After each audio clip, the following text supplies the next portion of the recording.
Film and television की जादुई दुनिया और ग्लैमर वर्ल्ड से जुड़े टैलेंटेड लोगों से रूबरू कराते हमारे शो फिल्मी बस्ती में आपका स्वागत है। मैं हूं आपके साथ तन्वी सिन्हा।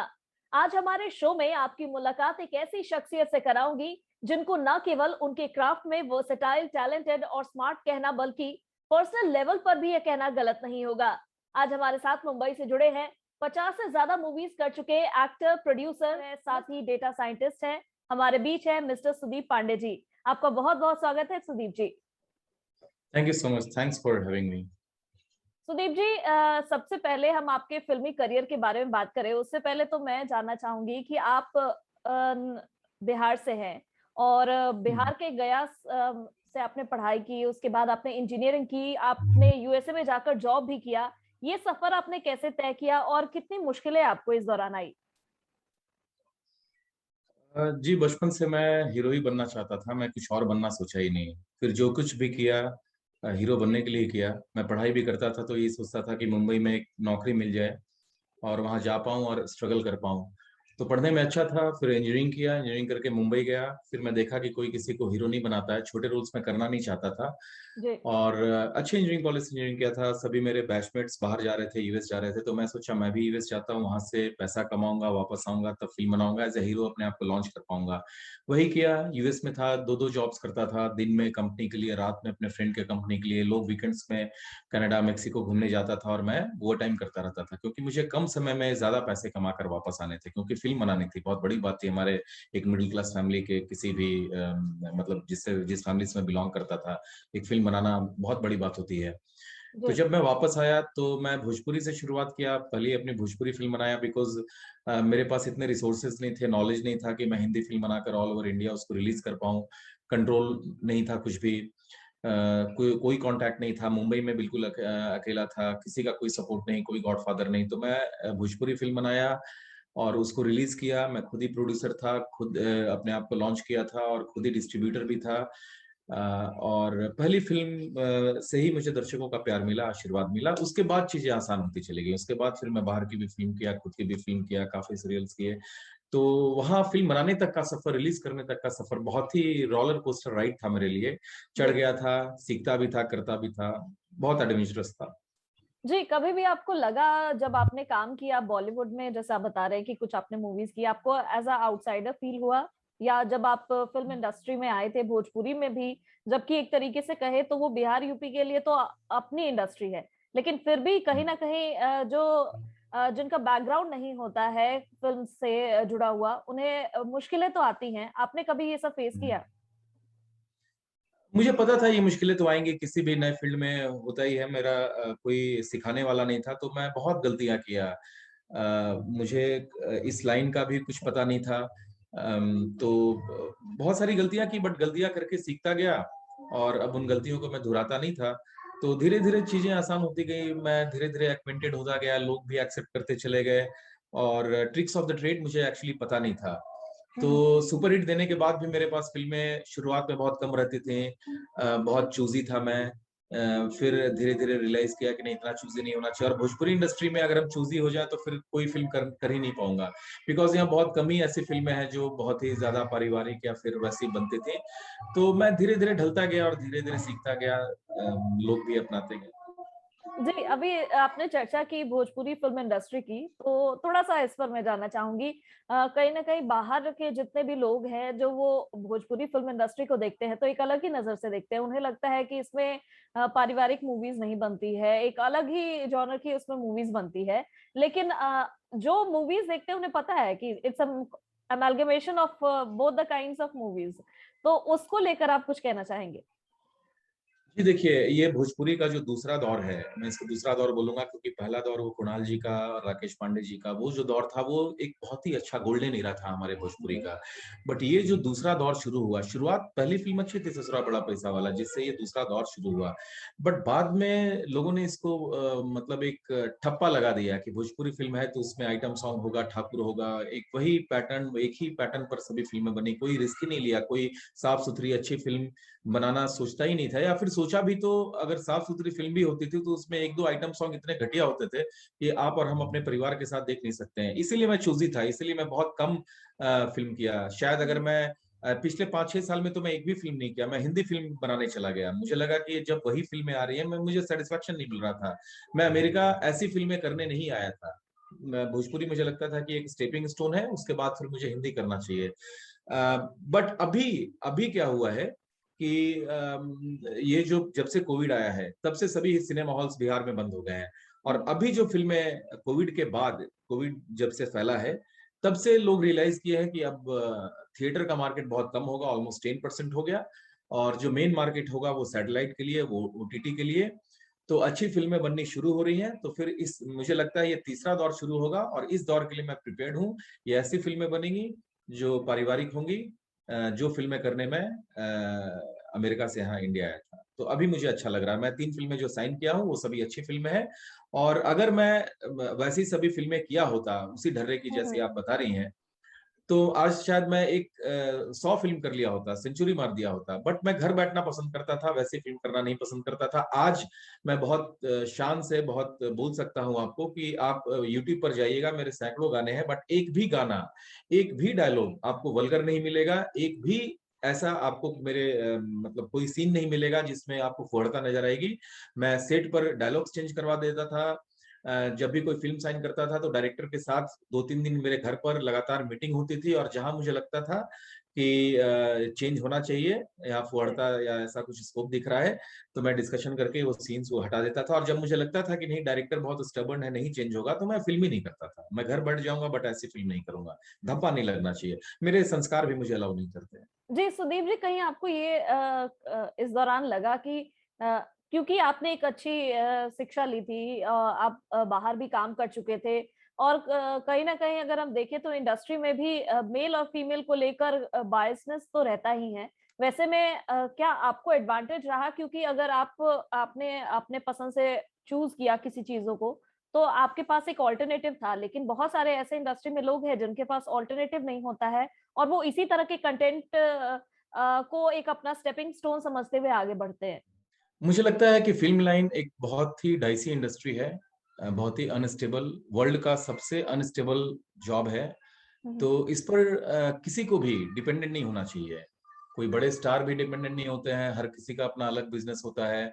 मैं भी अपना अलग बिजनेस तो रखा ही, साथ में मैं डेटा साइंस का भी काम हमेशा करता गया। तभी मेरे लिए ना कहना भी आसान था। मैं अपने पसंद की फिल्में या वो फिल्में जो मुझे पसंद नहीं थी वो छोड़ देता था, इसलिए ताकि मेरे पास हमेशा एक ऑप्शन रहता था कि मैं कभी भी यूएस जा सकता हूँ। एक बैकअप मैं पढ़ाई करके रखा हमेशा के लिए।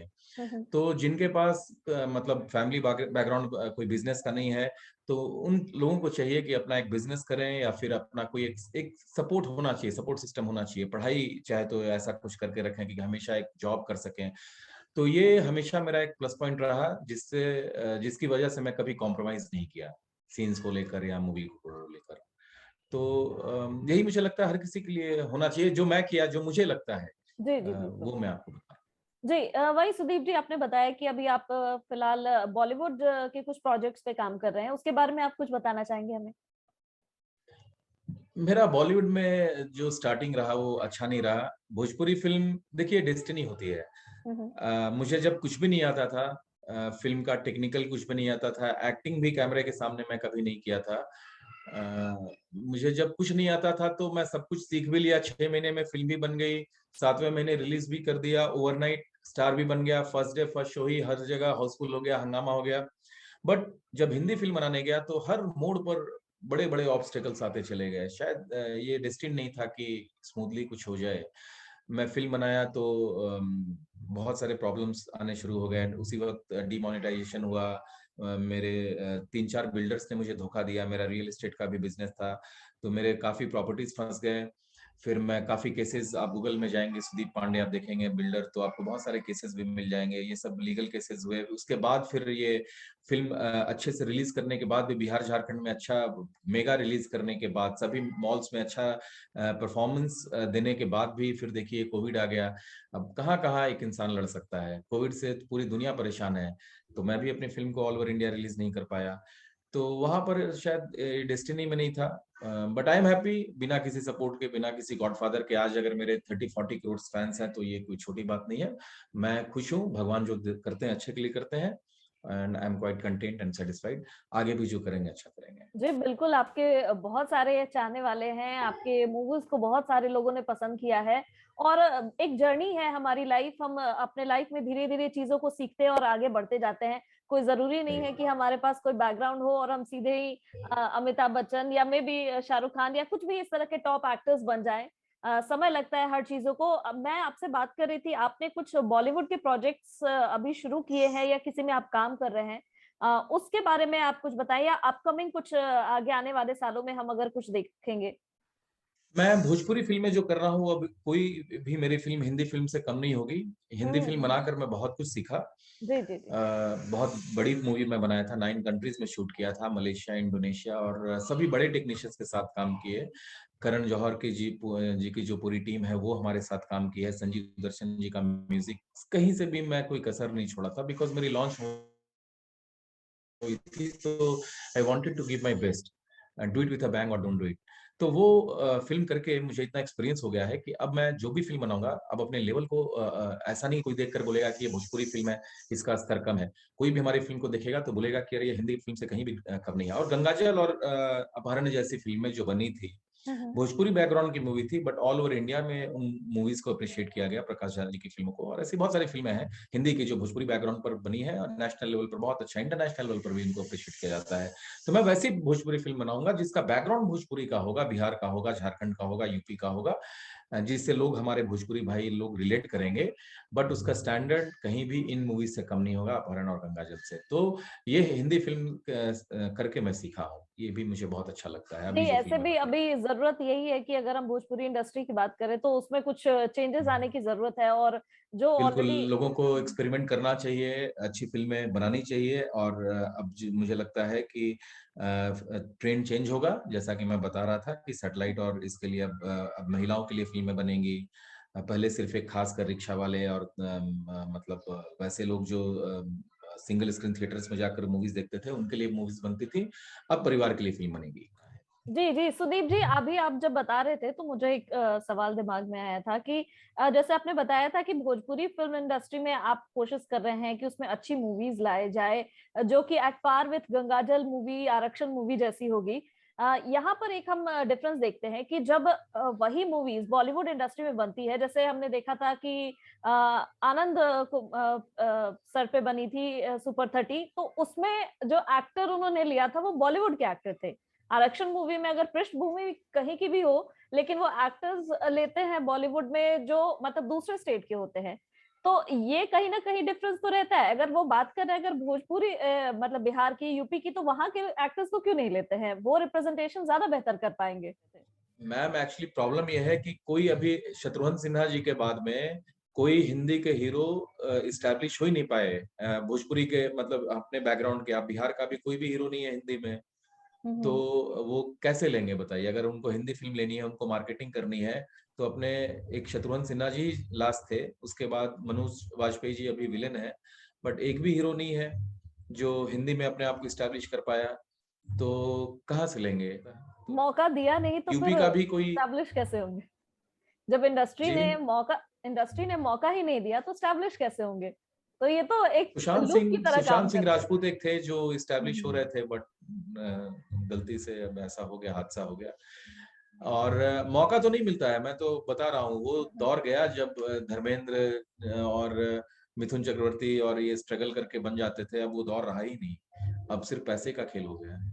जी, कुछ आप अपने तरफ से सजेशन देना चाहेंगे जो भी यूथ हैं जो अभी इस इंडस्ट्री में आना चाहते हैं स्पेशली हमारे मतलब बिहार से यूपी से या वैसे जैसे जिनकी बैकग्राउंड में इस तरह के फील्ड से कोई नहीं है।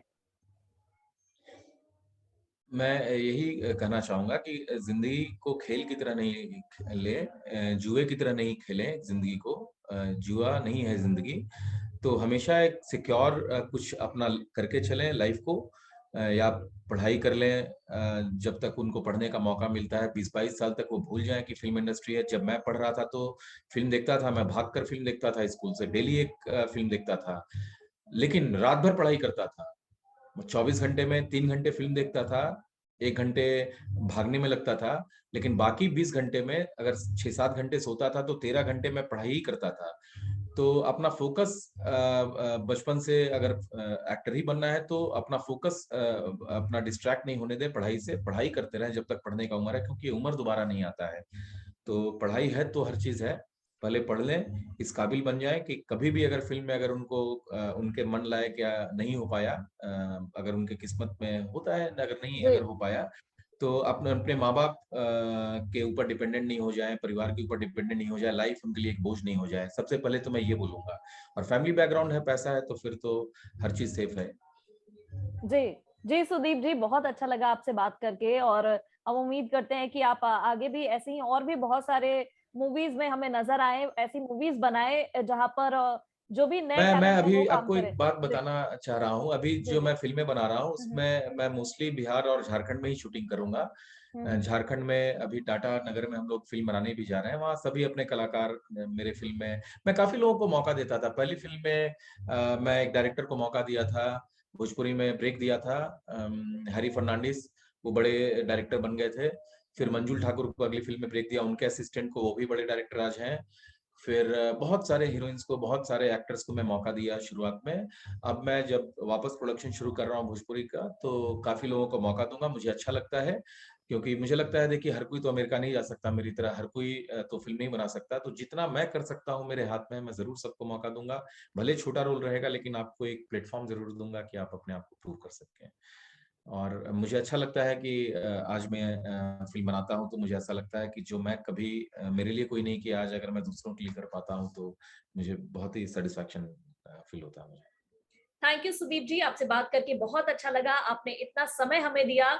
आपसे बात करके ये तो जरूर समझ में आ गया कि आप जितने बेहतरीन एक्टर हैं उतने ही जेन्युइन इंडिविजुअल भी हैं। आपने जितना भी स्ट्रगल करके अपना एक मुकाम हासिल किया है फिल्म इंडस्ट्री में, उसके बाद आप जो अपकमिंग टैलेंट है उसके बारे में भी सोच रहे हैं, उन्हें भी मौका देने की कोशिश कर रहे हैं।